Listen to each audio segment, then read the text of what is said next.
दूसरे test match के पहले दिन का जो खेल है वो समाप्त हो चुका है एजबेस्टन में और भारत पहले जो कि बैटिंग कर रही है। तो भारत का स्कोर है पहले दिन की समाप्ति के बाद 310 पर 5, यानी कि लड़खड़ाती हुई भारतीय पारी को संवारने का काम किया है कप्तान शुभमन गिल और टेस्ट रैंकिंग में नंबर 1 ऑलराउंडर रविंद्र जडेजा ने। तो ये तो भारत का स्कोर है और थोड़ा सा ना डिबेट चल रहा है एक्चुअली कि टीम का जो सिलेक्शन किया गया है इस दूसरे टेस्ट मैच में, क्योंकि बुमराह अवेलेबल थे लेकिन उनको नहीं खिलाया गया, इसलिए क्योंकि वर्कलोड की वजह से यार ज्यादा मतलब हम नहीं चाहते कहीं बुमराह चोटिल ना हो जाए। आगे के लिए भारत सोच रहा है, टीम मैनेजमेंट सोच रही है और नीतीश कुमार रेड्डी को खिला लिया गया है और कुलदीप यादव को एक बार फिर से ड्रॉप, वो मैं क्या कह रहा हूँ मतलब ड्रॉप तो कहाँ, खिलाया ही कब था कि उनको एक बार फिर से वो टीम में जगह नहीं दी गई है और वॉशिंगटन सुंदर को दिया गया है मौका एक बार फिर से भारतीय मतलब 11 में। तो टीम सिलेक्शन के ऊपर तो बात करेंगे और करेंगे बात कि क्या कुछ हुआ इस दूसरी टेस्ट मैच के पहले दिन में। तो हेलो एवरीबॉडी और ऋषभ क्रिकेट सेंटर देख रहे हैं आप। और इससे पहले कि मैं शुरुआत करूं, अगर आपने चैनल को सब्सक्राइब नहीं किया है तो प्लीज चैनल को आप जरा सब्सक्राइब कर लें और अगर आपने वीडियो को लाइक नहीं किया है तो प्लीज दोस्तों वीडियो को लाइक भी कर देना और शेयर नहीं किया अगर आपने हमारे चैनल को तो प्लीज शेयर भी करें। कहाँ पे? अपनी फैमिली में, अपने दोस्तों के पास, आप जिस चीज को भी जानते हैं भेजो यारों अपने चैनल को। और अब जरा बात कर लेते हैं इस दूसरी टेस्ट मैच के डे 1 के ऊपर। पहले मैं शुरुआत करूंगा टीम सिलेक्शन से, क्योंकि टीम का जो सिलेक्शन किया गया है इस दूसरी टेस्ट मैच में। अब अगर आप देखते हैं तो ये जो हमने पिछले कुछ टेस्ट मैचेस खेले हैं, मैं बात कर रहा हूँ न्यूजीलैंड वाली सीरीज से जहाँ पे हम 0-3 से हारे थे, फिर बॉर्डर गावस्कर ट्रॉफी यानी कि BGT जहाँ पे हम वहाँ पे भी बड़ी बुरी तरह से ही हारे थे, एक्चुअली 3-1 से वहाँ पे हारे थे। और अब यहाँ पे भी देख लो, अगर आप ये दूसरा टेस्ट मैच चल चुका है तो इंक्लूडेड वहाँ पे आप 5 और ये 3, 8, 9, तो ये 10वां मैच है भारत का। और पिछले अगर आप 9 टेस्ट मैचेस देखते हैं तो भाई टीम इंडिया ने ना सेम प्लेइंग 11 वो लगातार तो खिलाई ही नहीं है। मतलब ये जो 9 टेस्ट मैचेस की मैं बात कर रहा हूँ ना, हर मैच में वो बदलाव किया गया है। हाँ, समझ आता है कि आप कंडीशंस के हिसाब से बदलाव करते हैं, परिस्थितियों के हिसाब से बदलाव करते हैं, लेकिन हर टेस्ट मैच में अगर बदलाव हो रहा है मतलब ये तो थोड़ा समझ के परे ही है। क्योंकि आप ने अगर हम बात करते हैं ना इस दूसरे टेस्ट मैच की 11 में, नंबर 3 पे बैटिंग करने करुण नायर आए थे कल और साई सुदर्शन जिन्होंने डेब्यू किया था हेडिंगली टेस्ट मैच में, उनको कर दिया गया ड्रॉप। अगर यार डेब्यू मैच में कोई शतक या 100 नहीं बनाएगा तो क्या ड्रॉप कर दिया जाएगा? क्योंकि हर खिलाड़ी तो ऐसा नहीं कर पाता है ना कि वो अपने डेब्यू मुकाबले में ही वो बड़े बड़े स्कोर्स लगा दे बोर्ड के ऊपर या बड़ी बड़ी पारियां खेल के दिखा दे। टाइम लगता है, पहला ही तो मैच था। तो ये थोड़ा मेरी तो समझ के परे है कि आपने साई सुदर्शन को पहले ही मैच के बाद ड्रॉप कर दिया। और दूसरा ये कि वॉशिंगटन सुंदर को खिलाया गया लेकिन कुलदीप यादव को नहीं खिलाया गया। अब 2 स्पिनर्स के साथ भारत उतरा है और जिसमें रविंद्र जडेजा तो थे ही लेकिन उनके साथ वॉशिंगटन सुंदर हैं। अब कुलदीप यादव को इसलिए नहीं खिलाया गया कि यार वो बैटिंग नहीं कर पाते हैं उतनी अच्छी जितनी बैटर वॉशिंगटन सुंदर कर लेते हैं। लेकिन टीम इंडिया ना क्या कॉम्प्रोमाइज कर रही है कि ठीक है यार चल जाएगा, नहीं यार अगर आप विकेट टेकर हो तो भी हम थोड़ा सा ना सैक्रिफाइस कर लेंगे, लेकिन अगर आप बैटिंग उतनी अच्छी नहीं कर रहे हो तो आपके लिए टीम में जगह नहीं है। ये थोड़ा विचित्र है कि कुलदीप यादव जो कि विकेट टेकर हैं, जो कि इतने लाजवाब गेंदबाज हैं, जो आपको हर परिस्थिति में वो विकेट चटका के दे सकती हैं। और हमने पिच देखी ना, वो थोड़ी धीमी गति की पिच है, इतना कुछ मदद नहीं मिल पा रहा है और आगे चल के ये और धीमी और स्लो होती जाएगी जो एजबेस्टन की पिच है। तो वहां पे कुलदीप यादव का रोल वो बड़ा होता अगर वो खेलते, लेकिन वॉशिंगटन सुंदर के साथ भारत ने जाने का फैसला लिया। और तीसरा ये भी है कि जसप्रीत बुमराह नहीं खेले हैं दूसरा टेस्ट मैच। अब बुमराह को क्यों नहीं खिलाया यार? इसलिए कि वर्कलोड यार, मतलब ठीक है मानता हूँ यार, समझते हैं हम सब भी यार कि वर्कलोड है, चलो यार आप नहीं चाहते कि बुमराह के ऊपर उतना वो प्रेशर आ जाए, उनके ऊपर वो उतना भार आ जाए। लेकिन अगर आप देखते हैं ना पहले टेस्ट मैच और दूसरे टेस्ट मैच में जो दिनों का ब्रेक था वो लगभग एक हफ्ते का ब्रेक था। अब उसके बाद तो खिलाना चाहिए था, लेकिन ये कहा गया है कि जसप्रीत बुमराह तीसरे टेस्ट मैच में खेलेंगे। अब अगर मान लीजिए खुदा ना खास्ता अनफॉर्चुनेटली अगर आप ये भी टेस्ट मैच हार जाते हैं तो मजबूरी भी हो जाएगी कि बुमराह को खिलाओ यार।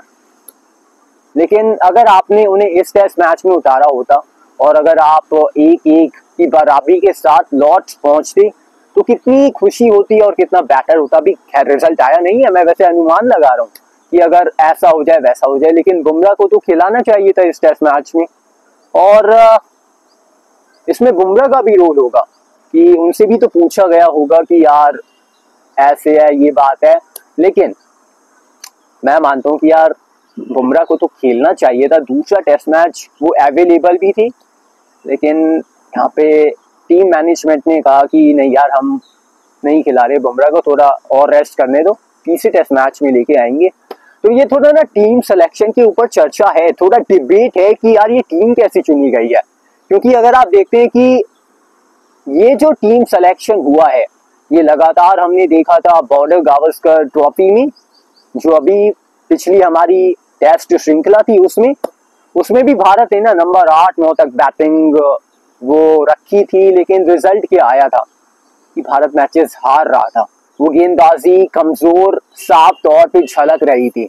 अब यहाँ पे भी ऐसा ही लग रहा है कि आपके पास वो 20 विकेट्स चटकाने वाले क्या गेंदबाज हैं, क्योंकि बुमराह भी नहीं खेल रहे हैं और पिच आपने देखी ली होगी कि कैसी है, एकदम फ्लैट विकेट है। और मैं तो ये भी देख रहा हूँ कि क्या हम इंग्लैंड में टेस्ट मैच देख रहे हैं? ये क्या हो रहा है? मतलब इंग्लैंड में टेस्ट मैच हो रहा है, बॉल स्विंग नहीं हो रहा, बॉल स्विंग नहीं हो रहा, कोई मदद नहीं मिल रही गेंदबाज को, एकदम वो नई गेंद भी उतना स्टीम और स्विंग नहीं कर रही है, बल्लेबाज एकदम आसानी से एकदम आराम से खेल पा रहे हैं। ये इंग्लैंड में ही हो रहा है ना टेस्ट मैच, क्योंकि इंग्लैंड में तो टेस्ट मैच का अलग ही मजा होता है।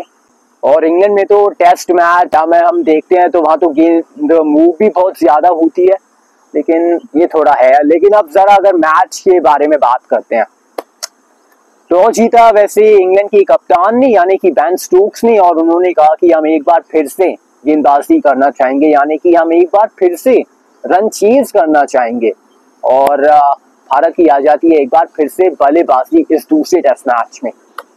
शुरुआत अच्छी नहीं हुई थी, केएल राहुल शुरुआत में जल्दी आउट हो गए थे क्योंकि लगातार क्रिस वोक्स का वो एक खतरनाक स्पेल झेल भी रहे थे, खेल भी रहे थे।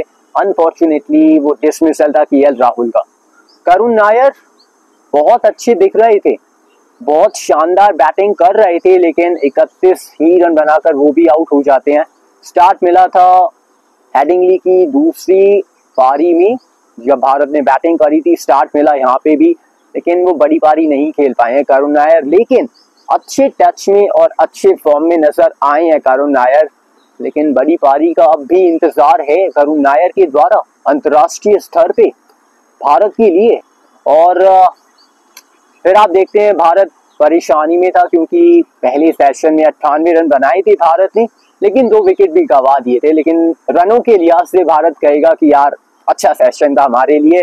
और फिर जब दूसरी सेशन की शुरुआत होती है वहां पे यार ऐसा लगा कि भारत हो सकता है और थोड़ा तेजी खेले दूसरी सेशन में, लेकिन भारत वहां पे थोड़ा ना स्लो हो जाता है। मतलब शुभमन गिल और उनके साथ यशस्वी जायसवाल होती हैं, वो थोड़ा सा स्लो खेलते हैं और उस चक्कर में यशस्वी जायसवाल ने जो पारी खेली, मतलब जरूर शतक को मिस किया, लेकिन बेहतरीन पारी एक बार फिर से, क्योंकि इंग्लैंड ना बहुत ही ज्यादा पसंद है एक्चुअली जायसवाल को।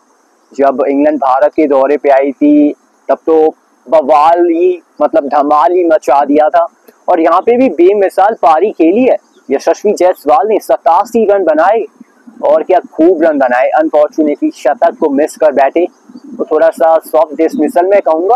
ताकत है वैसे, कट शॉट बड़ा अच्छा खेलते हैं, अपर कट बड़ा अच्छा मारते हैं। इससे पहले पहली टेस्ट मैच की पहली पारी में वो करके दिखा भी चुके हैं। और हमने और भी जितनी भी पारी देखी है यशस्वी के द्वारा, उनमें ये शॉट आप कहोगे ब्रेड एंड बटर शॉट रहता है यशस्वी जायसवाल का। और उसके बाद अगर आप देखते हैं, भारत थोड़ा मुश्किल में तो था, क्योंकि तीसरा जो सेशन था ना, दूसरे सेशन में उतने रन नहीं आए थे यशस्वी जायसवाल का, भारत ने विकेट गंवा दिया था। लेकिन तीसरे सेशन में ऋषभ पंत अच्छे लग रहे थे, लेकिन अनफॉर्चुनेटली वो आउट हुए, क्योंकि ऋषभ के साथ रहेगा, क्योंकि वो थोड़ा बैट के नीचे लगी ना, कि नहीं तो वो तो छक्का ही चला जाता। तो अनफॉर्चुनेटली ऋषभ आउट हुए। उसके बाद आप कहोगे नीतीश कुमार रेड्डी, जो कि वापसी कर रहे थे इंडियन टेस्ट टीम में, मेलबर्न में शतक लगाया था उन्होंने ऑस्ट्रेलिया में, और थोड़ा सा ना वो बोल्ड ही हो गए गेम को लीव करने के चक्कर में। उसके बाद भारत परेशानी में था एक वक्त, 211 पे 5 हो गया था, वो भी उस पिच पे जहाँ पे मतलब आप देख रहे हो कि यार 20 विकेट चटकाना लगभग इम्पॉसिबल है।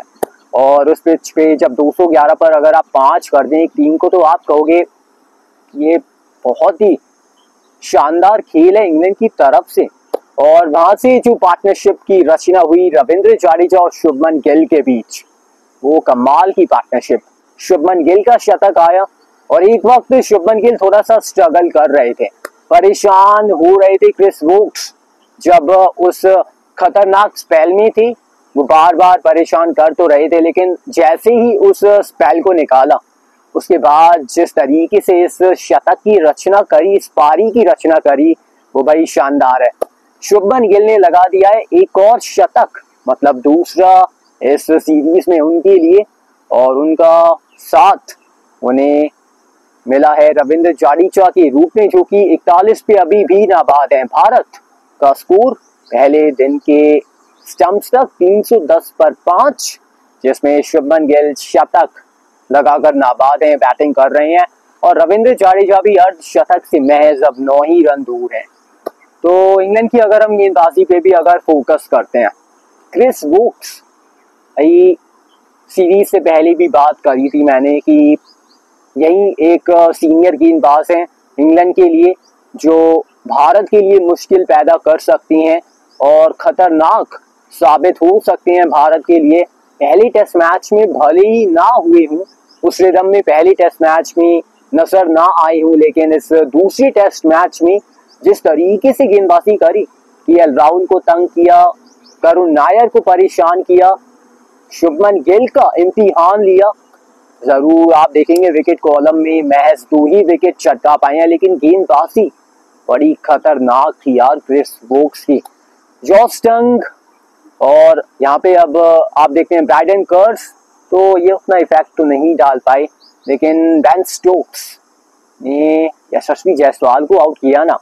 तो बेन स्टोक्स का पता है क्या है, एक ऐसे ऑलराउंडर हैं, एक ऐसे क्रिकेटर हैं जो ना केवल एक जबरदस्त फील्डर है, ना केवल मैच विनर है बैटिंग में, बल्कि फील्डिंग में भी जबरदस्त कैचेस पकड़ सकते हैं। तो बेन स्टोक्स के खाते में एक विकेट जरूर है, लेकिन वो टाइट लाइन्स इन्होंने डाली हैं इस दूसरी टेस्ट मैच में इंग्लैंड की तरफ से। भारत के लिए परेशानी इन्होंने भी पैदा करी है। तो बिल्कुल, अब अगर हम बात करते हैं तो आज भारत को क्या करना होगा। 310 पर 5 है भारत का स्कोर। अब डे 2 की अगर हम बात करते हैं तो क्या करना होगा भारत को।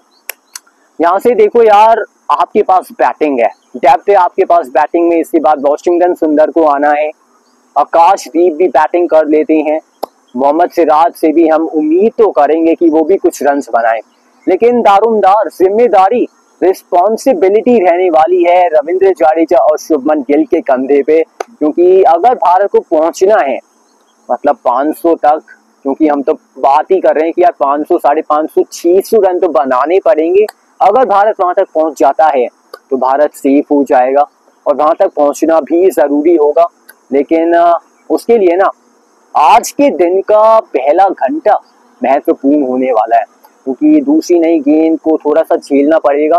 थोड़ी सी मतलब मदद तो मिलेगी पहले एक घंटे में इंग्लैंड के तेज गेंदबाजों को, तो उस एक घंटे को थोड़ा सा निकालना पड़ेगा। उसके बाद ये पिच हम सबको पता है कितनी फ्लैट है, मतलब ऐसा लग रहा है रोड पे मैच चल रहा है, क्योंकि इतनी कोई मदद नहीं मिल रही है नई गेंद से भी। तो बिल्कुल जिम्मेदारी रहने वाली है शुभमन गिल के कंधे पे कि इस शतक को एक बड़े शतक या दोहरे शतक में अगर वो तब्दील कर पाए तो भारत के लिए एक अच्छी खबर होगी। रविंद्र जाडेजा भी अगर इन 41 रनों को एक बड़े शतक में तब्दील कर पाए तो भारत पहुंच जाएगा 500 550 तक, तो आराम से। अगर ऐसा हो जाता है तो वैसा करने के लिए पिच पे थोड़ा सा समय व्यतीत तो करना पड़ेगा। तो बिल्कुल भारत को एक बड़े स्कोर के लिए अच्छी बैटिंग करनी पड़ेगी आज, यानी कि Shubman Gill the batsman, Shubman Gill the captain और रविंद्र जाडेजा द बैट्समैन को भी आज वो बड़ी लंबी पारियां खेलनी पड़ेंगी भारत के लिए, अगर भारत को पहुंचना है एक बड़े स्कोर की तरफ। तो बस आज के लिए और अभी के लिए हमारी इस मुलाकात में इतना ही है, और मुलाकात होती है अब आपसे मेरी कल। तब तक के लिए take care and goodbye. और टीम सिलेक्शन के ऊपर आपकी क्या राय है, कमेंट सेक्शन के जरिए बताइए दोस्तों कि टीम का ये जो सिलेक्शन हुआ है, क्या पिछले एक दशक में हमने देखा है कि ऐसा टीम सिलेक्शन भारत की ओर से वो टेस्ट टीम में या किसी भी फॉर्मेट में ऐसा टीम सिलेक्शन किया गया हो।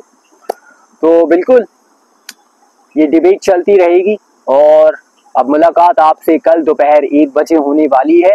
तो अगर आपने वीडियो को लाइक नहीं किया है तो लाइक कर दें प्लीज़। चैनल को अगर आपने सब्सक्राइब नहीं किया है और नोटिफिकेशन की अगर घंटी नहीं बजाई है, अगर सब्सक्राइब कर भी दिया है तो ये तो काम करना है आपको, लाइक करना है, चैनल को सब्सक्राइब करना है, और प्लीज़ चैनल को शेयर भी कर देना अपनी फैमिली और अपने फ्रेंड्स के पास। होती है अब आपसे मेरी अगली मुलाकात कल दोपहर 1 बजे से। तब तक के लिए take care and goodbye. I hope आपने हमारी वीडियो को एंजॉय किया होगा दोस्तों। Thank you for watching.